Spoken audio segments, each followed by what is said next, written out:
ಊರೊಳಗೆ ಬಂದಾಗಿಂದ್ರೆ ಇಲ್ಲಿ ಇವರು CM ಆಗಿದ್ದು ನಾವು ನೋಡಿಲ್ಲ. ಸರ್ವ ಧರ್ಮದವರು ಒಂದು ಅಭಿಪ್ರಾಯನೂ ಜಿಲ್ಲೆದವ್ರು ಆಗತ್ತದಂತ ಹೇಳ್ಯಾರ. ಒಳ್ಳೆ ಅಭಿಮಾನ ಗೌರವವನ್ನು ಇಟ್ಟಿದ್ದಾರೆ. ನಿಮಗೆ ಇಡೀ ರಾಜ್ಯದ ರೈತರ ಪರವಾಗಿ ಸರ್ವ ಧರ್ಮದ ರೈತರ ಪರವಾಗಿ ವಿನಂತಿ ಮಾಡ್ಕೊಂಡು ಹೇಳ್ತಾನೆ, ತಾವು ಒಂದು ಮಾತು ನಿಮಗೆ ರಾಜ್ಯದ ರೈತರ ಮೇಲೆ ಅಭಿಮಾನ ಗೌರವ ಅನ್ನೋದಿದ್ರೆ ನಿಮಗೆ ಒಂದು ವಿನಂತಿ ಮಾಡ್ಕೊಂಡು ಹೇಳ್ತಾನೆ, 3,500 ರೂಪಾಯಿ ಘೋಷಣೆ ಮಾಡೋದ್ರಿಂದ ಇಡೀ ರಾಜ್ಯದ ಅನ್ನದಾತ ಪ್ರಭುಗಳು ತಮ್ಮನ್ನ ಮನದಲ್ಲಿಟ್ಟು ಪೂಜಾ ಮಾಡುವಂಥ ಒಂದು ಸನ್ನಿವೇಶ ನಿರ್ಮಾಣ ಆಗಿದೆ. ಇವತ್ತು ನಾವು ಮನದಾಳದ ಮಾತು ಹೇಳತ್ತಂತ ತಮ್ಮನ್ನ ಇವತ್ತು ಸಕ್ಕರೆ ಸಚಿವರು ಇರ್ಬೋದು, ಜಿಲ್ಲಾ ಅಧಿಕಾರಿ ಇರ್ಬೋದು, ಶುಗರ್ ಕಮಿಷನರ್ ಇರ್ಬೋದು, ಇವರು ಯಾರೂ ಸರಿಯಾದ ಮೀಟಿಂಗ್ ತಗೊಂಡಿಲ್ಲ. ಮತ್ತು ಸಕ್ಕರೆ ಸಚಿವರು ಈ ಜಿಲ್ಲೆ ಒಳಗೆ ಭಾಗಿ ಆಗುವರಪ್ಪ ಯಾಕೆ ಜಾಸ್ತಿ ಅಂತಂದ್ರೆ ತಮ್ಮ ಪ್ರಭಾವ ಹೆಚ್ಚಿಗೆ ಐತಿ. ನಿಮ್ಮ ಮೇಲೆ ನಮಗೂ ಅಭಿಮಾನ ಗೌರವ ಐತಿ. ನಿಮ್ಮ ಮೇಲೆ ಸಿಟ್ಟಿಲ್ಲ, ನಿಮ್ಮ ಮೇಲೆ ದ್ವೇಷ ಇಲ್ಲ. ನಾವು ನೀರು ಹಾಕಿ ಬೆಳೆಸಿದಂಥ ಬೆಳೆಗೆ ನಮಗೆ ಯೋಗ್ಯವಾದ ಬೆಲೆ ಕೊಡ್ರಿ ಅನ್ನುವಂಥದ್ದಷ್ಟೊಳಗೆ ಇದು ಈ ವರ್ಷನೇ ಇಷ್ಟು ಯಾಕೆ ಹಟ್ಟಿ ನಾವು ಬಿದ್ದೋಪ್ಪ ರೈತರಂದ್ರೆ ಅತಿವೃಷ್ಟಿಯಿಂದ ಸೋಯಾಬೀನ್ ಇರ್ಬೋದು, ಹತ್ತಿ ಇರ್ಬೋದು, ಆಮೇಲೆ ಹೆಸರು ಇರ್ಬೋದು, ಇನ್ನುಳಿದ ಬೆಳೆಗಳು ನಾಶ ಆಗಿ ಹೋಗಿದಾವ. ಆ ಕಾರಣ ಈಗ ಉಳಿದಂಥ ಬೆಳೆ ಯಾವುದೇ ಇದ್ರೆ ಸ್ವಲ್ಪ ನಮ್ಮ ರೈತನ ಕಷ್ಟಗಳಿಗೆ ಪರಿಹಾರ ಮಾಡಕ್ಕೆ ಇದು ಒಂದು ಕಬ್ಬು ಐತಿ. ಈ ಕಬ್ಬ ಒಂದು 3,500 ಕೊಡೋದ್ರಿಂದ ಯಾಕೆ ನೀವು ಇಥನಾಲ್ ರೀ, ಸ್ಪ್ರೀಟ, ಮೊಲಾಸಿಸ, ಹಿಪ್ಪಿಸೈಟ್ ಮಾಡ್ಕೋತೀರಿ, ಕಾಟಾದಾಗೂ ಲೋಪದೋಷ ಐತಿ. ಕ್ರಮೇಣ ನಿಮ್ಮದು ಇಥನಾಲ್ ಸ್ಪ್ರೀಟದ್ದು ರೇಟ್ಗಳು ಹೇರ್ಪೇರ್ ಆಗ್ತೈತಿ. ನೀವು ಯಾಕೆ ನಮಗೆ ಕೊಡ್ತಾ ಇಲ್ಲ?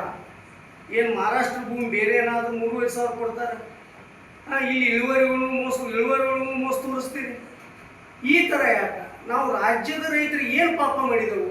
ನಿಮಗೆ ವೋಟ್ ಹಾಕಿ ಆಯ್ಕೆ ಮಾಡಿ ನಿಮ್ಗೆ ಎಲ್ಲ ಸ್ಪೆಷಾಲಿಟಿಗಳನ್ನ ದೊರಕುವಂಗೆ ಮಾಡಿದ್ದು ತಪ್ಪ. ನಾವೇನು ತಪ್ಪು ಮಾಡಿದೆವು?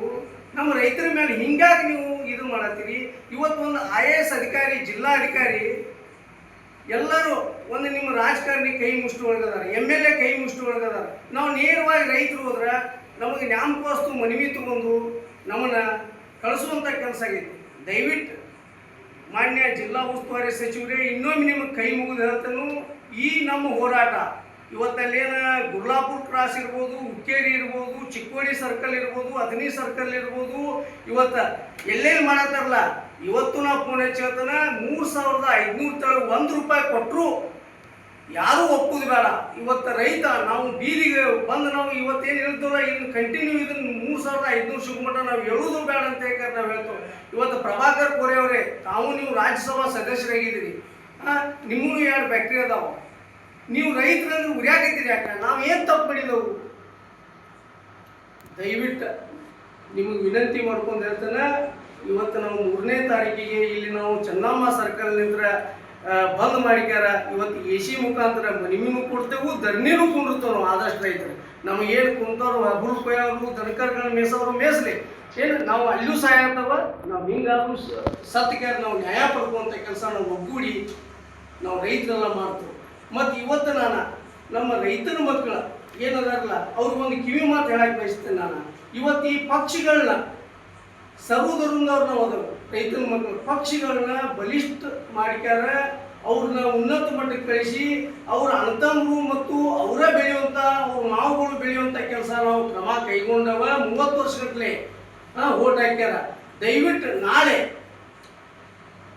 ನಮ್ಮ ರೈತನ ಅಳಿವು ಪ್ರಶ್ನೆ ಐತಿ. ದಯವಿಟ್ಟು ನಮ್ಮ ರೈತನ ಮಕ್ಕಳು ಯುವಕರು ಕೂಡ ಪಕ್ಷಾತೀತವಾಗಿ ಜಾತ್ಯತೀತವಾಗಿ ಈ ಬೈಲುಂಗಲ್ ಚೆನ್ನಮ್ಮ ಸರ್ಕಲ್ 3ನೇ ತಾರೀಕು ಎಲ್ಲರೂ 11 ಗಂಟೆಗೆ ಬಂದ್ಕ್ಯಾರ ಯಶಸ್ವಿಗೊಳಿಸ್ಬೇಕಂತೇಳಿ ಇವತ್ತು ನಾನು ರಾಜ್ಯದ ರೈತರ ಪರವಾಗಿ ಎಲ್ಲ ನಮ್ಮ ಸರ್ವಧರ್ಮದ ರೈತರಿಗೆ ವಿನಂತಿ ಮಾಡ್ಕೋತೇನೆ. ಇದನ್ನು ಮಾತ್ರ ನಮ್ಮ ಹೋರಾಟ ಮಾತ್ರ ನಮ್ಮ ನಿರಂತರ ಇರುವುದು. 3,500 ಕೊಟ್ಟರೆ ಕಡಿದು, ಇಲ್ಲ ಅಂತಂದ್ರೆ ನಮ್ಮ ರೈತರು ಸ್ವಲ್ಪ ತಡ್ಕೋರಿ, ಕಡಿಯಾಕೆ ಅವಸರ ಮಾಡಬೇಡ್ರಿ. ನಿಮಗೆ ಕಡಿಯಬೇಕಂತಂದ್ರೆ ನಾವು ಕಾಂಟ್ಯಾಕ್ಟ್ ಮಾಡ್ತೇವೆ ಮಹಾರಾಷ್ಟ್ರ ಕಡೆ. ಯಾರು 3,400 ಏನು ಯಾರು ಕೊಡ್ತಾರಲ್ಲ ಅವ್ರ ಫ್ಯಾಕ್ಟ್ರಿಗಳಿಗೆ ನಾವು ಅಟ್ಯಾಚ್ಮೆಂಟ್ ಮಾಡಿ ಏನೋ ಒಂದು ಪ್ರಯತ್ನ ಮಾಡೋಣ. ಯಾಕಂದ್ರೆ ಇಲ್ಲಿ ಫ್ಯಾಕ್ಟ್ರಿಗಳಿಗೆ ನಾವು ಬುದ್ಧಿ ಕಲಿಸೋಣ. ಇವರು ಒಂದು ವರ್ಷಕ್ಕೆ ಎರಡೆರಡು ಮೂರು ಫ್ಯಾಕ್ಟ್ರಿ ಮಾಡ್ಕ್ಯಾರ ಇಡೀ ನಮ್ಮ ರೈತ ಕುಲನ್ನ ನಿಗರು ಬಿಡುವಂಥ ಕೆಲಸ ಮಾಡತ್ತಾರ. ಇವತ್ತು FRPನೂ ಮೋಸ ಐತಿ. ಇವತ್ತು ನರೇಂದ್ರ ಮೋದಿಜಿನೂ ಹೇಳ್ತಾನೆ ನಾನು, ನೀವು ವರ್ಷ ಬಂದ 5 ರೂಪಾಯಿ 3 ರೂಪಾಯಿ ಏರಿಸಿ ಈ ವರ್ಷ 3,500 ಮಾಡಿ ಅದು ಸರಿಯಲ್ಲ. ನಿರ್ದಿಷ್ಟವಾದಂಥ ಒಂದು FRP ಮಾಡಿರಿ, ನಮ್ಮ ರೈತರ ಹಿತಾದೃಷ್ಟಿ ಕಾಪಾಡ್ರಿ. ಇಥನಾಲ್ ಸ್ಪ್ರೀಟ್ ಒಂದೊಂದು ಹನಿ ಅಲ್ಲಿ ಏನೇನು ಫಾಯ್ದೆ ಐತಿ ಅದನ್ನೆಲ್ಲ ಕ್ಯಾಲ್ಕುಲೇಷನ್ ಮಾಡಿರಿ. ಅದ್ರಾಗ ಬರುವಂಥ ಫಾಯ್ದೆ ಒಳಗೆ ನಮಗೆ 50% ಕೊಡ್ರಿ ರೈತರಿಗೆ. ಆದ್ರಿಂದ ನಮಗೆ ಎಲ್ಲ ಕೂಡಿ ರೈತನ ನೀವೆಲ್ಲ ಸರ್ಕಾರಗಳನ್ನ ಅವ್ರು ರಚನೆ ಮಾಡಿದ್ದು ಫ್ಯಾಕ್ಟ್ರಿ ಅವ್ರ ವೈಯಕ್ತಿಕ ಫ್ಯಾಕ್ಟ್ರಿ ಕಡೆ ಬೆಂಡಿಂಗ್ ನಿಂತ್ರೆ ನಾವು ಹೆಂಗೆ ಬದುಕಬೇಕು? ಇವತ್ತು ರಾಜ್ಯ ಸರ್ಕಾರ ಇರ್ಬೋದು, ಕೇಂದ್ರ ಸರ್ಕಾರ ಇರ್ಬೋದು, ಸಹಕಾರಿ ಫ್ಯಾಕ್ಟ್ರಿ ನೀವು ಸಬ್ಸಿಡಿ ಹಣ ಬಿಡುಗಡೆ ಮಾಡಲ್ಲ, ಅದ್ರ ಬೆಂಡಿಂಗ್ ಇಲ್ರಿ. ನಾವು ಅಲ್ಲಿ ಕಳಿಸ್ತಾವ, ಅಲ್ಲಿ 2 ಟನ್ ಪ್ರೈವೇಟ್ ಫ್ಯಾಕ್ಟ್ರಿ 2 ಟನ್ ಹೊಡಿದ್ರೆ ನಮ್ಗೆ ಉಳಿತೈತಿ. ಅಲ್ಲಿ 2 ಟನ್ ಅದನ್ನೂ ಮಾಡ್ತಾ ಇಲ್ಲ. ಸಹಕಾರಿ ಫ್ಯಾಕ್ಟ್ರಿನೂ ನೀವು ಎಲ್ಲೂ ಲೋನ್ ಸಿಗದಂಗೆ ಮಾಡಿ ಅದನ್ನೂ ಇದನ್ನು ಮಾಡತ್ತೀರಿ. ಇವತ್ತು ರೈತರು ಹುಂಬರ ಅಂತ ತಿಳಿಬೇಡ್ರಿ. ರೈತರ ಎತ್ತುಗಳು ದನಕರುಗಳು ಅಲ್ಲಿ ಮತ್ತೆ ಮುಂದಿನ ಬೆಳೆ ಹೊಡೆದು ಬರ್ತೈತಿ, ಹಂಗಾಮು ಹೊಡೆದು ಬರ್ತೈತೆ ಅಂತೇಳಿ ಹೋರಾಟಗಳಿವಲ್ಲ. ನೀವು ಎಲ್ಲೋ ರೈತ ಮಬ್ಬದಾನ ಹಂಗ ಹೋಗ್ತಾನೆ ಅಂತಿದ್ರಿ, ಅದು ತಪ್ಪದ. ನಿಮ್ಗೆ ಅನ್ನ ಹಾಕಕ್ಕೆ ಮುಂದೆ ನೀವು ಅಡ್ಡಾಡಕ್ಕೆ ನೀವು ಮುಂದೆ ಇದನ್ನು ಮಾಡಕ್ಕೆ